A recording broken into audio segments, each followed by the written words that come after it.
Welcome to another edition of Community Matters. I'm Jim Cameron, the host of this program director of Darien TV 79.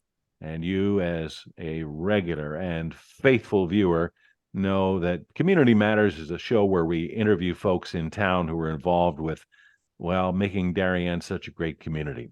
And today, we're going to talk about the real estate market. And I have three guests who are going to be joining us today. Bruce Baker, who comes to us from William Pitt Sotheby's, Carolyn Nally from Houlihan Lawrence, and David and Holly Hawes, who come to us from Compass. I welcome all of you to Community Matters. Thank you, Jim. And if you're wondering how these three, out of the dozens and dozens of real estate agents in Darien, got selected for this prestigious opportunity, I went to the person I thought knew more about the real estate market than anyone else, developer David Genovese, and he recommended these three fine guests, and we'll see how if they live up to David's expectations. First of all, I'm going to ask each of you to tell us just a little bit about your background in real estate and how long you've been working in the Darien market. And let's start with Carolyn. Carolyn? Hi, So I am originally from Rowayton and still live in Rowayton today. I got into real estate actually in 2020, but I come from a long line of kind of real estate and architecture in the area. My partner and aunt is Liz Beinfield, who has been in the industry for the last 35 years. And my father is Bruce Beinfield, who's a local architect, currently redesigning the Corbin district actually in Darien. So that's how I came into this industry that I love so much. Great. Bruce. Thank you, Jim. I'm Bruce Baker. I entered the real estate business in 2000, just the end of 2005. So it's been about 18 years. Prior to that, I was commuting for 20 years into New York. And I moved here in 1982 to Darien. I helped to raise three ladies, now ladies, and have grandchildren by those ladies, all married and happy. I worked with William Pitt Sotheby's, as Jim mentioned. I managed that office for a period of time. I became obsessed with real estate, and I've traded over the years. My focus is Darien primarily, and I've traded, now close to 300 transactions here. So I am well ensconced. And David and Holly Hawes, what's your background? Jim, thank you. Both Holly and I grew up in Darien and have been in real estate since the early 90s. I previously was a builder, and during the recession that started in 87, we kicked it into the real estate sales and have been doing so ever since. We raised two children here in town and continue to just be part of the thread of Darien and the community and work around the surrounding areas, New Canaan, Stamford, Norwalk. You can't just live on one town anymore, but we are based in Darien on Corbin Drive in the new Corbin district. Excellent. How many real estate agents are there in Darien? You would have an idea? A lot. Well, there used to be a border with real estate agents, but that no longer exists. So there are literally hundreds of agents that work within the community. And are they all licensed in some way? Yes, they have to be through the state Consumer Protection Agency. We are all part of a license system and part of an MLS, multiple listing service. So it's highly regulated. Right. Let's talk in general about how the market has been, and then we're going to talk some specifics if any of our viewers are thinking of or interested in selling. We're recording this program at toward the end of August of 2023. We know how crazy the market has been in the last 3 years, but can you give us a snapshot right now, at the end of the summer of 23? How's the residential real estate market looking? Well, Jim, there yeah, are currently about 30 houses on the market actively right now in Darien. So, and inventory, you'll hear that from all of us, I'm sure, has been the big challenge over the past 12 to 18 months. Back when we were in COVID, Darien had really never recovered from the real estate recession that started in 2008. And we promptly sold hundreds of houses during the lockdown periods. And now we are suffering from really a lack of inventory. It's made it, if you're buying, it makes it very challenging. If you're selling, it's fantastic. So when you say lack of inventory, you mean there are more buyers than sellers? Absolutely. It's not unusual to have 10 people bidding on the same house at the same time. So Bruce, Bidding wars. is that your perspective as well too? oh, definitely. And just to give some perspective in terms of numbers to your viewers, I anticipated this, and so I went back 3 years pre-COVID, and then 3 years from when COVID started, which brings us up to today, about 3.5 years. So if you looked from the 16th of August, which is today, in 2020, which is really when things started really ramping up, through today, Darien has traded 1,051 homes. If you took the same period in terms of 3.5 months from 2017 up to that date of 8/15/2020, we'd sold 875 homes, which is, a substantial increase for a relatively small community. But And how the many interesting how many fact, houses are there in Darien? that's probably a David and Holly question. What do you think, Dave? there's well over 6,000. And if we're going to count just housing units, it's probably Right. closer to 7,000. Right. Wow. But, and to give some perspective, prior to COVID, if we traded 300 units in a year, that was a good year. I mean, that was a decent year. So obviously we're doing much more than that, but the big change has been, the average price for that period of 2017 up to when COVID started impacting us was $1.6 million. And now, since COVID started in 2020, when real estate really got impacted, the average price is about $1.9 million. So that's a big change in because $1.6 million had been kind of where we were for quite a while, over the years. Carolyn, what are you seeing in the market these days? Well, now what we're faced with, on top of what's creating an issue as well, is that the interest rates are rising. So the sellers have already locked in a great rate a couple of years ago, and they're really not enthused to sell and get a 6+% rate at this point. So when we're calling clients and, people saying, hey, you thinking about moving, thinking about making a move, they're saying, they don't want to bag that interest rate that they've already locked in.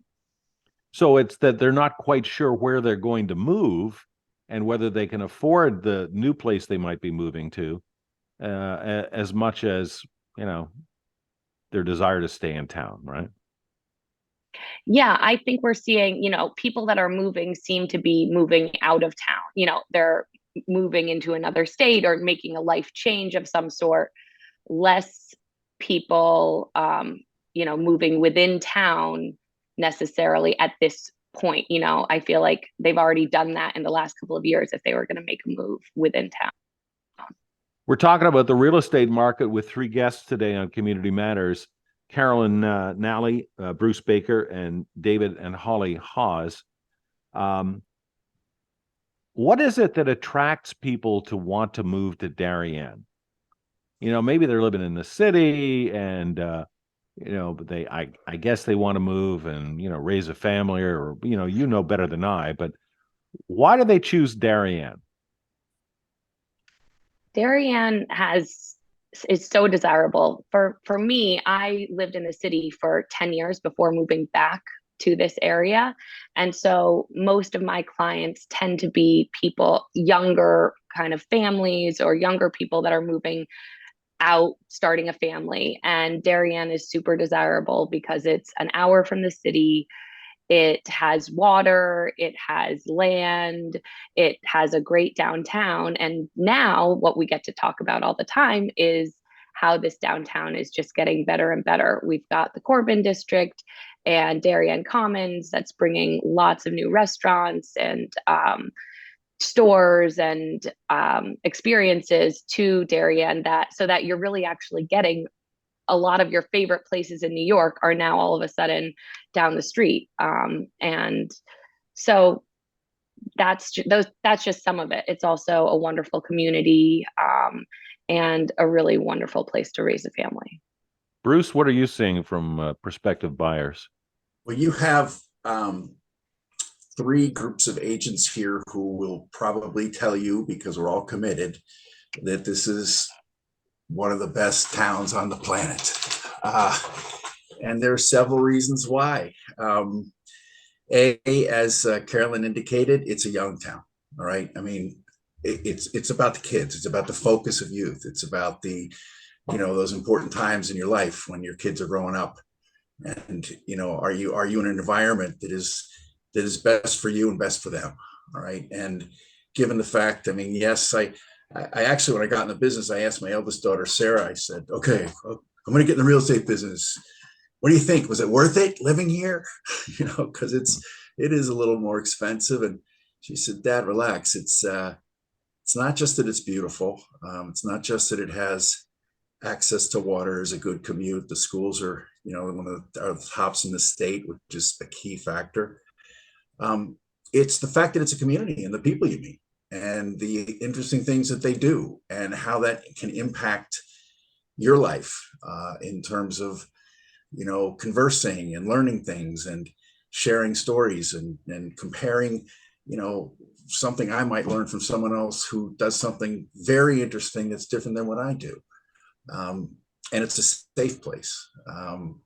One other thing I'll add, and I want to say I've known Carolyn less than I know David and Holly, but they're good friends and somewhat mentor to me in a way.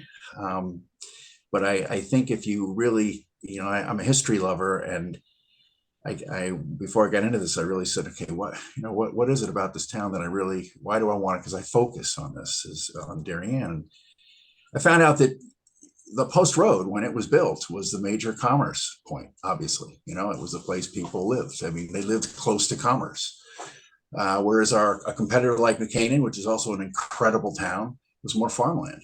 And over years, the zoning mimicked that. So we have, for example, 5 times the inventory of smaller get started homes for kids coming out of New York or families that want to downsize than one of our biggest competitors. And that really gives us the opportunity to get people started and then to grow within the town. I've owned 4 homes here and over the years because there's that much breadth.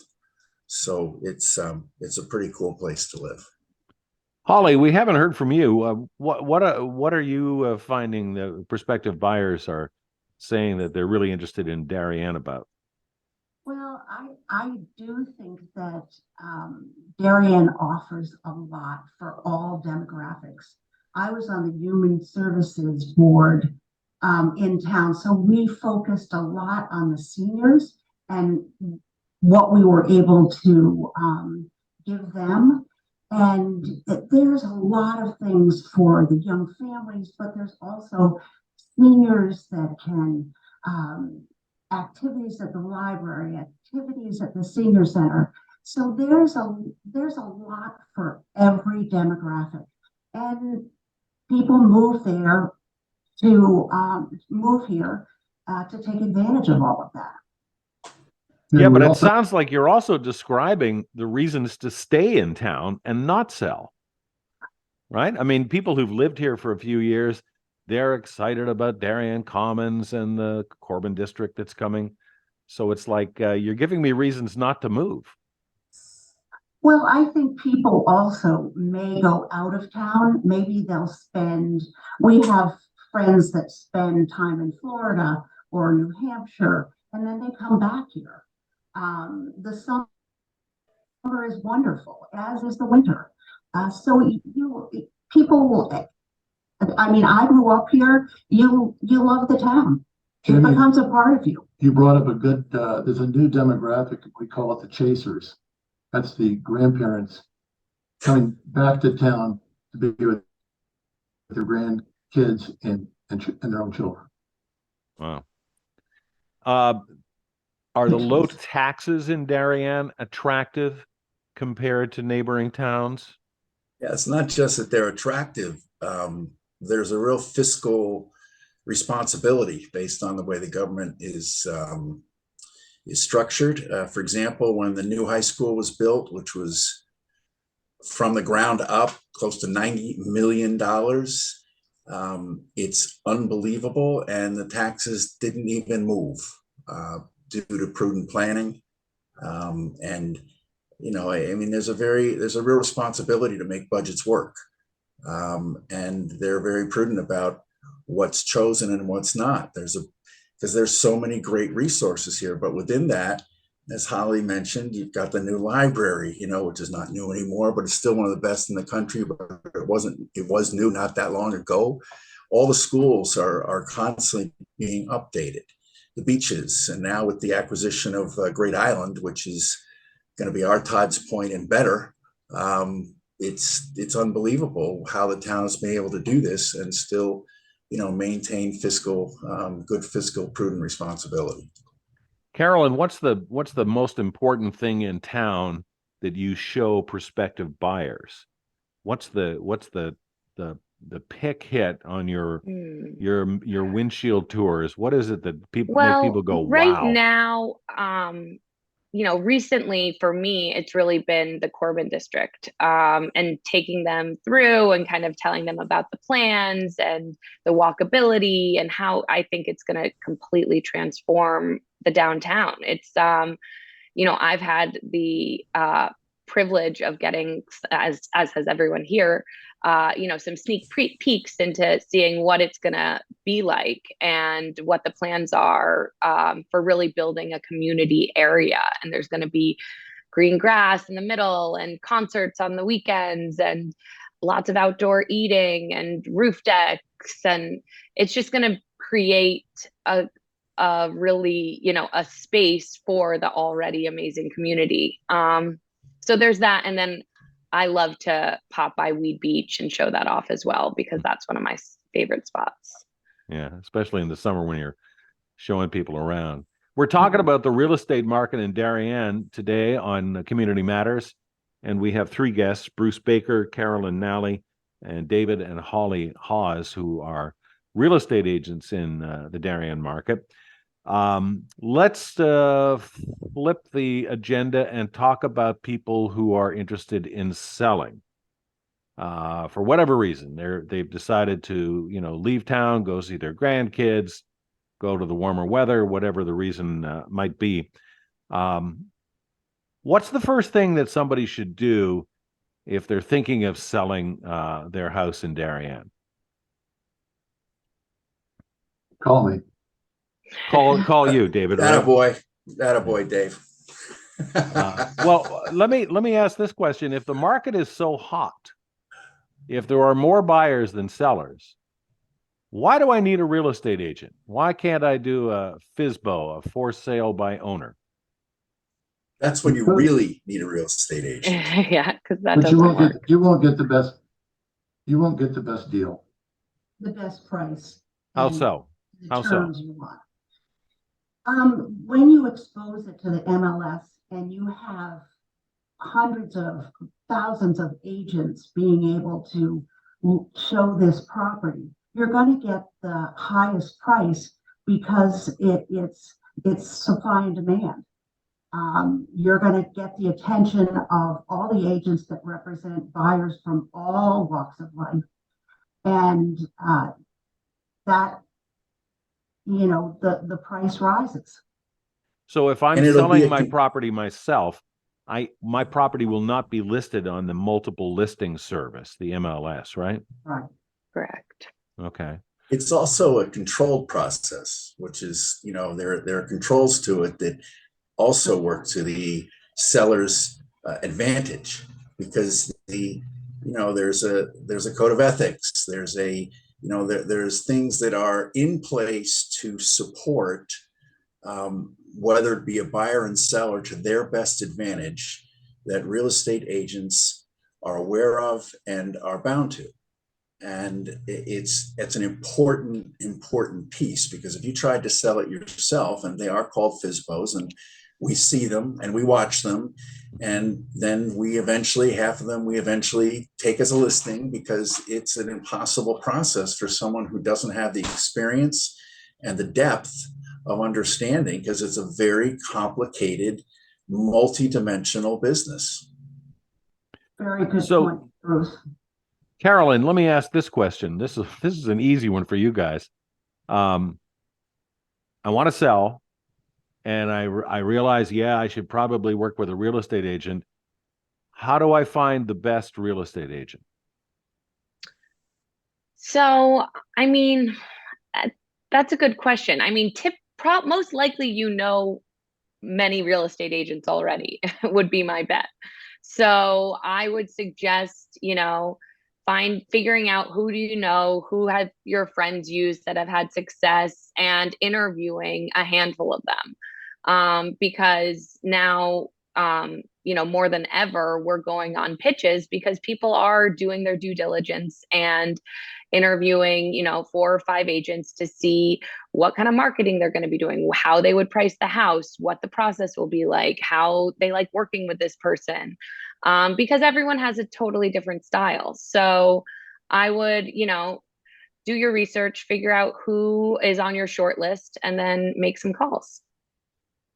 And how much is the commission that the real estate agent will take out of the sale price? Most of the time, it's 5%. 2.5% gets for the buyer's agent. So there's a buyer's agent fee that you offer on the MLS, and then 2.5% stays with the listing agent. And does the listing agent get an exclusive for a period of time? Well, yes, they're different. Yes, depends on what type of listing you sign up with. I would say 99% of the listings in Darien are exclusive with that agent and that brokerage, because you want to, as a listing agent or as someone in business, you want to know that if you're going to work hard and spend your own money and really use everything that you know to make this happen, that you've got a commitment on both sides. And Carolyn made a good point. The dynamics of the relationship is key. You're part of their family. I mean, you are there a lot, and you want to make sure that there's a commitment on both sides. And the exclusive, how long does that usually run for before it goes to multiple listing? Usually a minimum 6 months, and for properties that may be more challenging, you would do it for a longer term, perhaps a year. It depends on the market you're in, but the commitment should be for minimum 6 months, because it shows that you're a serious seller. How do I determine a selling price for my property? I found an agent. I'm happy with them. I finished the audition process, but how do we determine the price? Do you find that sellers' expectations are far too high and you have to walk them down to reality, or are they not really aware of how strong the market is?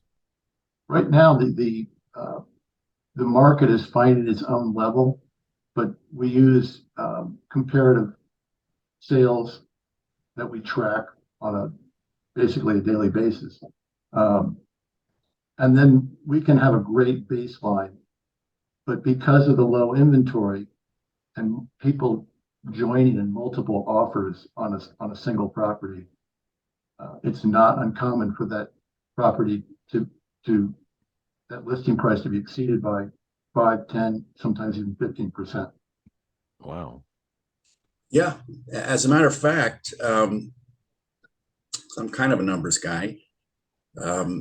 If you look at those 1,051 units in the past 3 years since COVID, and you lop off the highest and the lowest, close to average was 100% of the listing price, average. So that speaks to things being priced, as David said, the market finds its space. To clients that want to overprice, that is a not good thing to do. Yeah. Never been a good thing to do. I understand it, I get it, but strategically, not smart. In fact, in this environment, I look at what are the price points that were listed that gets them to maybe going over ask, not looking at what the closing price is, but clients, if you're a seller and you love your house, well, look, Harry got, blah, blah, blah. Why don't we put it on at that? Well, you have to look at what got Harry that based on what the demand is, not just how he ended up. And you could end up even better. Mm-hmm. And how long are houses being listed before they sell? It can be go ahead. I was going to say, I think the average days is like right now, I don't know, 20 days or something. But typically, you show for your first weekend, and hopefully if you priced it right, you've got a lot of interest in some offers and you're just working through, the details. But definitely more so than ever, pricing to get those kind of multiple bids or lots of interest is really, really important, because I find I have so many friends that, follow the real estate market closely. And if they see something sitting for a few weeks, they're, the question is, what's wrong? What's wrong with that property? Something must be up. Where typically it's nothing's wrong. It's just priced a little high. I would add to that it's been my experience also that it depends on the price segment, because we're finding now that with the, as was mentioned, the 32 active listings that are on the market, normally an over $4 million sale prior to this crazy world we're in now, if we had 5 or 6 properties a year, that was good. It was okay. It sold all year, right? That's changed. And as it relates to inventory, a lot of the higher end folks, because the air gets much thinner, the higher you go to find buyers, right? So what's happened is a lot of the people that have, higher price houses, they're putting their houses on the market because they see this opportunity. And whereas over 4 million used to be close, maybe 2% of the unit transactions prior to this craziness, it's now over 50% of the inventory. And that half of the homes that are selling in Darien are over $4 million. Yeah. Well, no, not half the homes that are selling, half of the homes that are on the market, 40%, 30%. I mean, it shifts, right? But because that segment takes longer to sell, because there are not as many people, you don't have the same, lines around the block as you do for the meat and potatoes of the business. And it's interesting, really interesting to watch that. In fact, I have one stat, and then I'll pass the baton here, is that if you look from that pre-COVID period, 2070 to 2020, 25 properties in that period sold over $4 million. From COVID to today, same period of time, 3 years, 60. over $4 million. Now, that's not just because we have that much more inventory. It's because Darien is attracting, all right, based on the assets and the things that are, we've been talking about. People want to live here, and they're willing to pay for it. And that still keeps our mean price is still, there's still a lot of houses under $1 million, but it's interesting to watch. We're talking about the Darien real estate market on Community Matters today with three local agents, Bruce Baker, Carolyn Nally, and David and Holly Hawes. Does a house for sale show better with the current occupants in it or empty? Don't all jump in at once. We love empty houses. Why empty houses as opposed to lived-in houses? It's just less stress on a seller. It's much easier to show. You don't need to coordinate appointments around people's schedules. But that said, the most important thing what we tell people is when you get your house ready is to declutter. You want people to be able to flow through the house, not have to step over anything. There are a lot of nuances to getting a house ready. Sometimes there's deferred maintenance that needs to be taken care of, but you only get one impression with people, and that's usually 90% of the time they're going to see your house on the internet. So if it doesn't look good in pictures, it's not because your house doesn't look good. It just doesn't look good in pictures, and there are ways to avoid that. Staging can be one of them. And what is staging? That would be hiring usually a third party to come in and take out what isn't going to look good in pictures and then put in place something more fitting for the house, possibly something more modern, just something that has a broader appeal. More neutral. That doesn't make the house feel dated. And the real estate agent pays for the staging? Everything's negotiable. Negotiable. You'd be amazed at the difference staging makes in terms of prices. And the way I look at it is that, look, this is a product now. I mean, yes, it's a home. This is hard for sellers to hear because there's a lot of emotion involved in this, and we're all of us are very sensitive to that.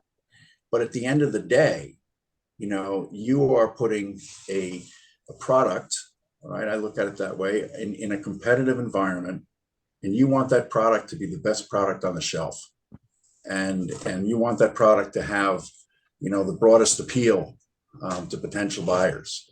And as David mentioned, when you put it on the web, no one knows.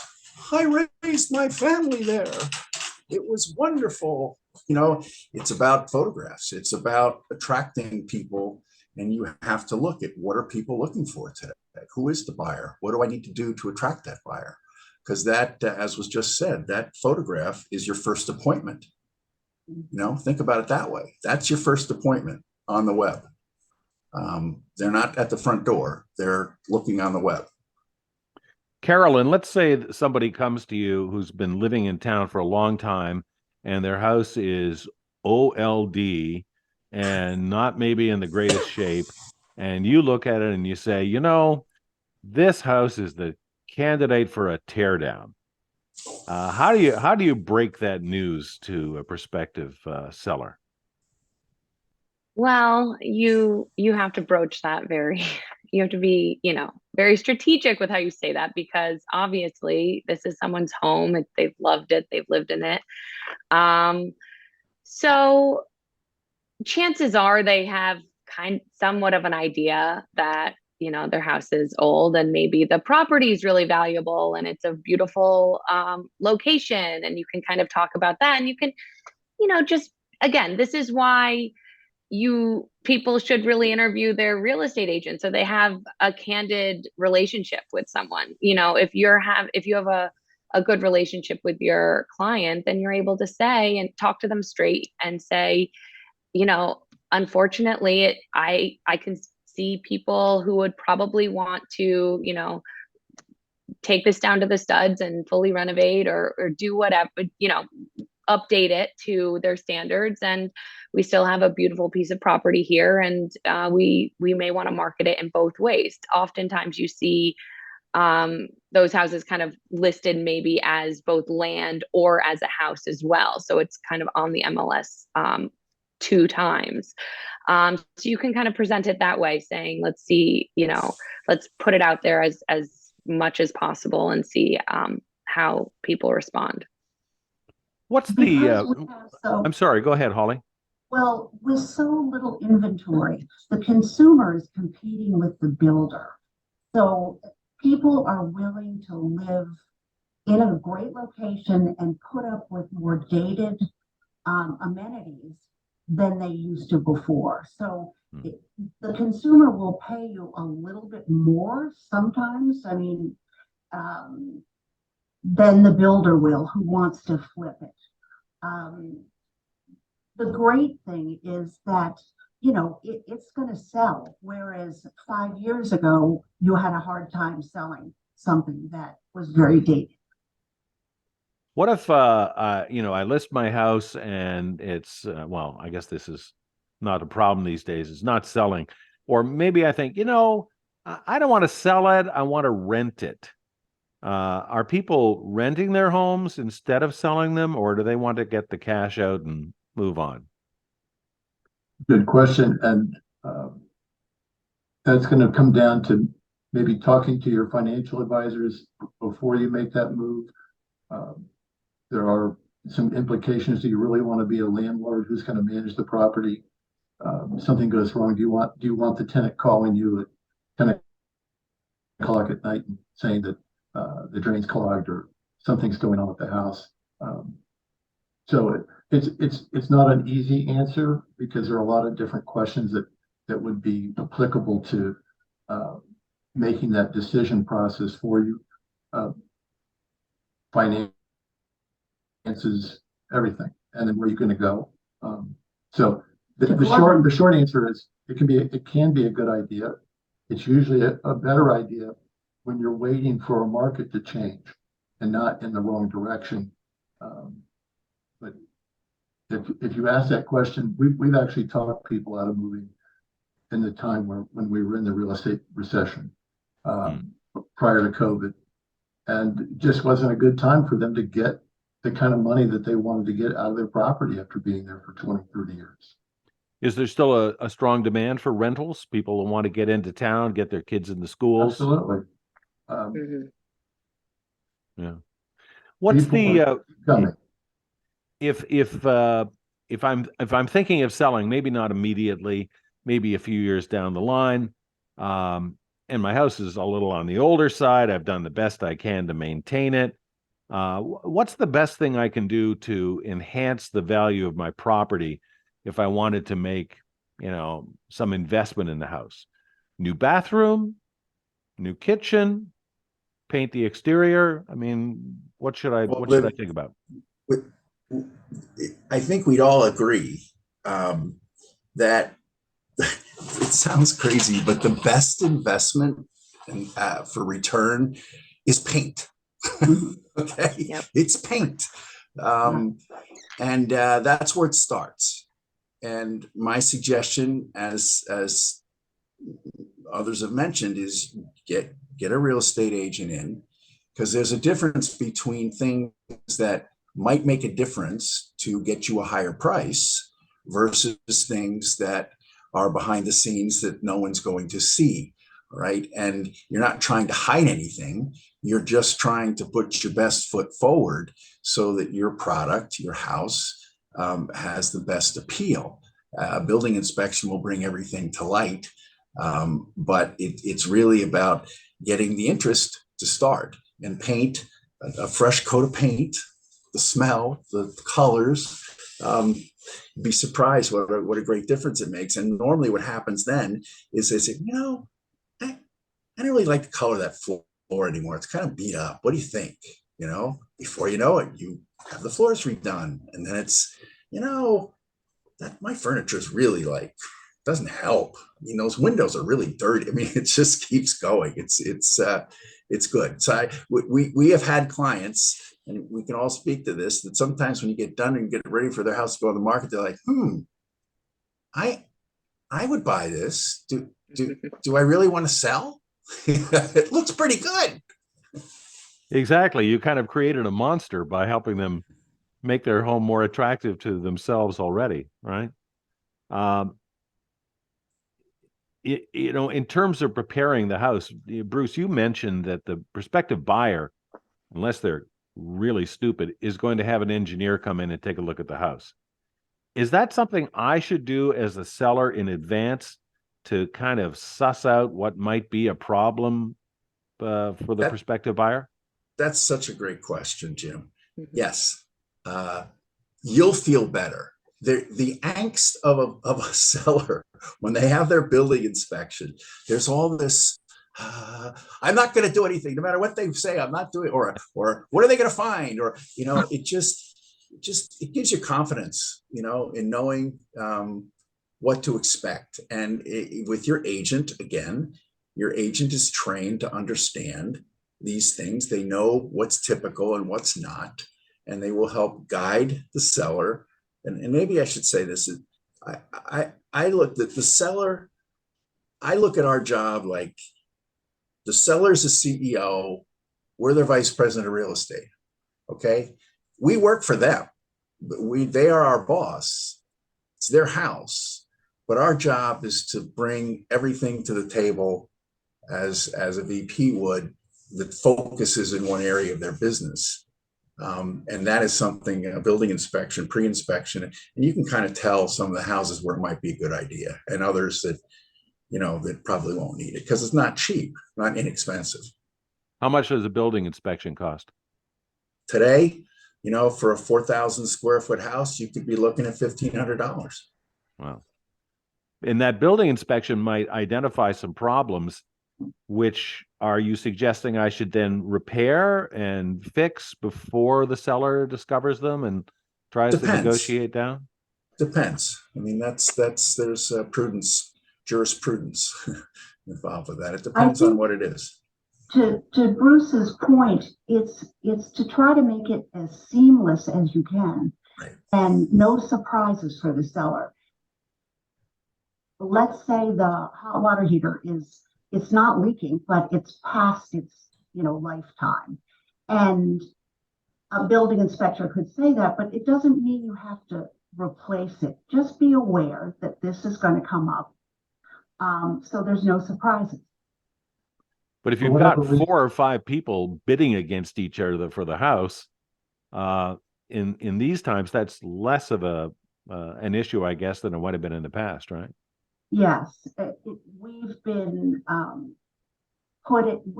putting offers in with a contingency of health and safety inspections, and that's it. Right. We're talking about the real estate market in Darien. Our guests today on Community Matters, Bruce Baker, Carolyn Nally, David and Holly Hawes. I want to let you guys go because you probably have showings or something you got to do, and go talk to clients and beat the drum looking for new sellers. Several of you have mentioned curiosity or professional or family association with the new Corbin district that's coming online. We've also mentioned Darien Commons over by the Norotan Heights train station. Those developments are adding new inventory, most of it rentals, if I'm not mistaken.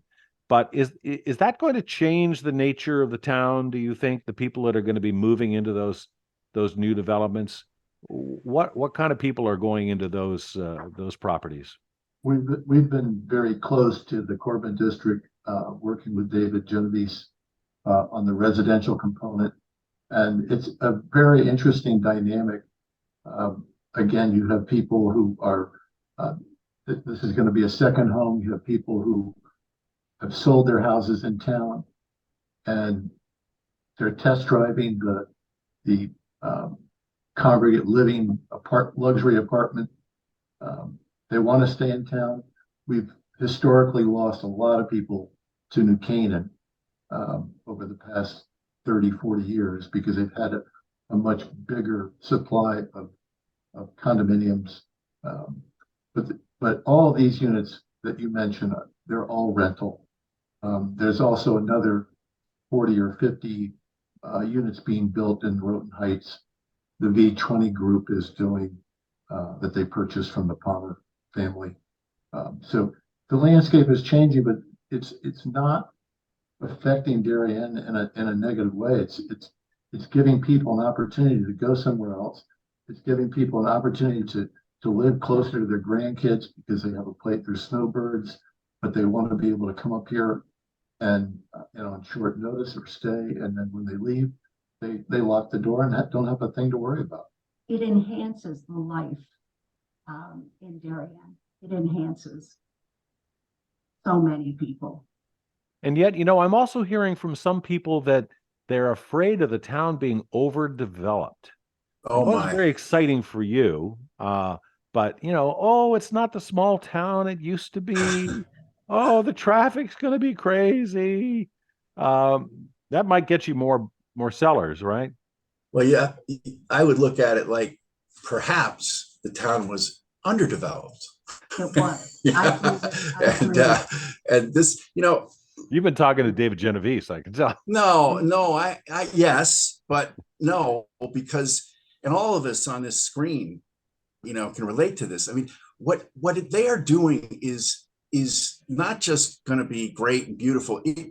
It's like never happened. This is a community, an affluent community, where over 25 years, David, his investors, have worked to purchase 26 contiguous, individually owned properties. That is like an impossible game.